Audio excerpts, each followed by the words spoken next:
Welcome everybody to another edition of my host Adam. Let's get into this. So, Malik Nabers, another topic of conversation. People getting at me on Twitter because they think that I don't know what I'm talking about and putting too much pressure on Malik Nabers because I said 1,500 yards. So I went into space and I tried to clear that up and say, listen, fine, 1,500 yards may be unattainable. In my eyes, I don't think it's that crazy to think, but I brought it down to 1,000 yards. I got laughed off of space, told not to do it, told, you shouldn't put this much pressure on this kid and all this other mumbo jumbo jargon. Like, 6 years, yards over 1,000 yards here, why are you going to do that, blah, blah, blah. Now, Vegas has him at 850. So I said, 1,000 yards ain't that hard, man. It's like 60 yards a game. Like, we're less than that. We're not even talking about if 17 games, easily should get 1,000, especially when you pick 6th overall. So the next day I got into space. Another guy let me up, and I said, listen, 1,000 yards from Nabers. Wanted to get this out of the way. Shouldn't be as crazy, thought process to expect him to get 1,000 yards. And I looked at it like that, and I was like, expectation is different than reality. I look at I always tell I was call somebody up and I told them, I said, you don't expect to lose the lottery when you buy a lottery ticket. You expect to win. The reality is you're probably going to lose, right? There's a difference between expectation and reality, right? And then maybe I had too lofty of high expectations for him. I put 1,000 yards, but that's reasonable. So again, getting laughed off Twitter, pushed out, telling me people and prominent guys in Twitter who in the space that I hang out with, who are heavy hitters, I guess you could call them, in the space, who get a lot of airtime, a lot of talking, people value their opinions very much. He said, "Oh, don't put that pressure on him." So this person's friend put up stats, almost hours later, that he thinks that Malik Nabers is going to get 1,000 yards, 5 touchdowns, and like 67 to 70 catches. All right, and it went like 100 targets. Like I don't really care about the targets, but the catches, whatever. Right. And I go to that guy and go, wait, but I was told you can't do that. You can't allow, you can't put those expectations on that guy. You shouldn't put that on there. So all I'm saying to y'all is that, 1,000 yards should be expected by the 6th overall pick, because when he was drafted for one reason only: to help out Daniel Jones and this offense become explosive. That's what he was there to do.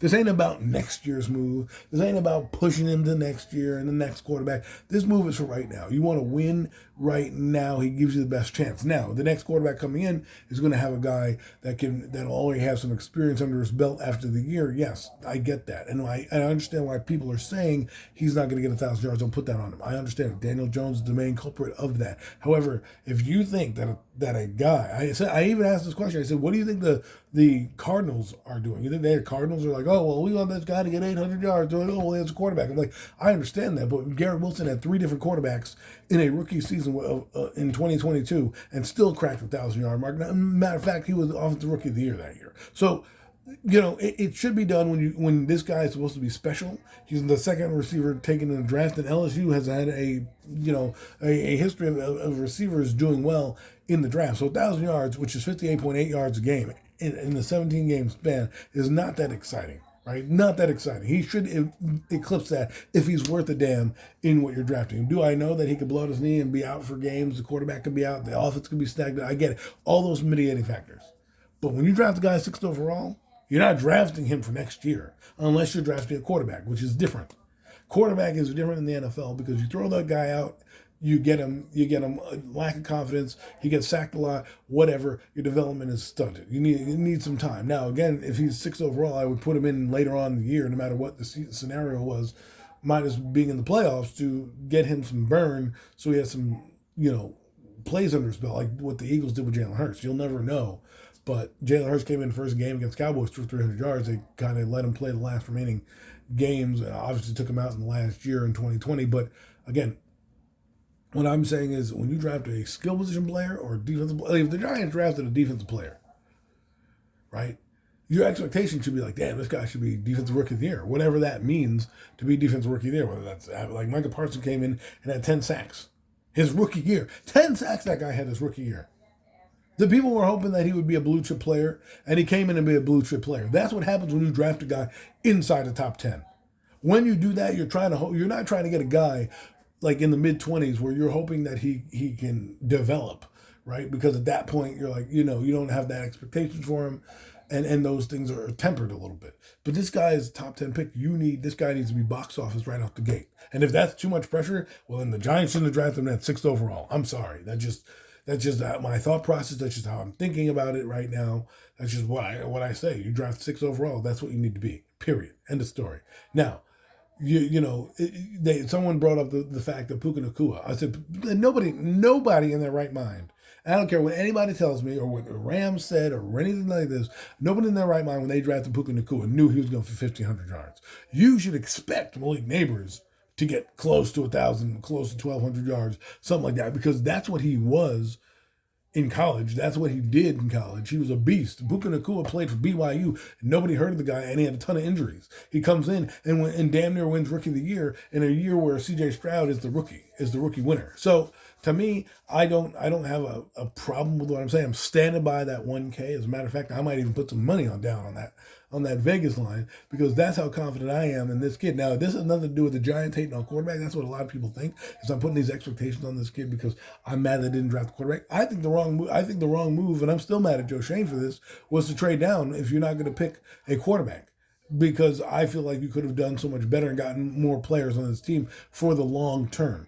Right now, you had 6 draft picks, not 1 or 2 are moved up. You had these 6 players going to come in and change the dynamic of this team. No, one guy's going to come in and be box office. Now, we traded two all-star players for one guy. We got rid of Darren Waller, who's probably not coming back. Let's be honest, he's not at the voluntary minicamps.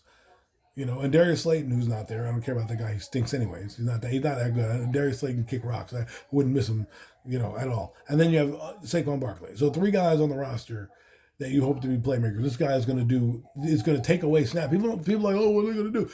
They're going to target Malik Nabers. Yes, they're going to target Malik Nabers. He's the number 1 guy. He's going to be, the offense is going to be built around him. That's what they're going to do. They're going to say, now, Daniel, you're going to be able to throw the ball 40 times a game because we've got pass blocking all linemen, and you're going to have to show us how good you are as a passer and see if you can develop like that.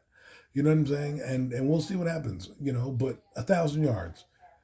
You heard it here first. He's getting 1,000 yards, and it shouldn't be that. I wouldn't even be surprised if we got 1,500 or close to it. I wouldn't be surprised if we got like 14 if he had Justin Jefferson numbers. I wouldn't be surprised. Even if Drew Lock and Tommy DeVito are starting quarterbacks. I just think that's how good he is, even with them. And the reason why I said 1,500 yards to begin is because the exaggeration is the Giants should be headed to the NFC Championship game. This guy should be 1,500 yards. I mean, the Rams got 1,500 yards from Puka Nacua. They were one and done in the playoffs. So it's not about necessarily those stats are going to equate to wins, which they should. It just means that's how good of a player is. And Malik Nabers should be a guy where you're taking a slant to the house. Once defenses start to adjust and people start to adjust to Puka Nacua, and he still was getting 80. The Giants adjusted to Puka Nacua, and he still beat him for 100 yards in the game. And an 80-yard touchdown because they couldn't miss tackles. So, before people kill me and crucify me, understand what you got, homie. Top 10 pick in the NFL draft, your expectations should be 1,000 yards. Any receiver drafted outside the top 10, you should just hope that they get 800, 900 yards, make an impact, like Odell Beckham Jr. Did anyone think he was coming on the scene where he was drafted like 12? Did anybody think that? I doubt it. 100% doubt it. When I saw that guy come out, I'm like, oh, good player. He'll do some things. He'll be like an Akeem Nicks. Maybe have 800 yards. Like, look at Akeem Nicks. Akeem Nicks came in, had some injuries, didn't start the year, had like 800 yards, but he was a stud. Okay, then he got a couple thousand yards after the fact in the year, but he was 29. He was 29th overall pick. I'm not expecting that guy to come out and be gangbusters. I'm coming out this guy to develop. 6th overall pick.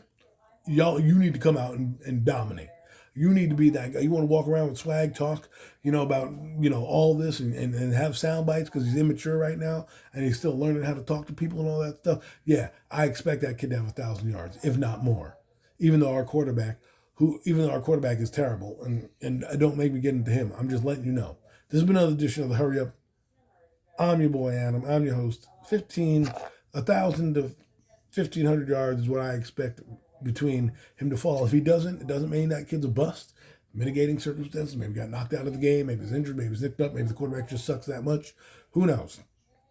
But that's what you should expect. I'm out.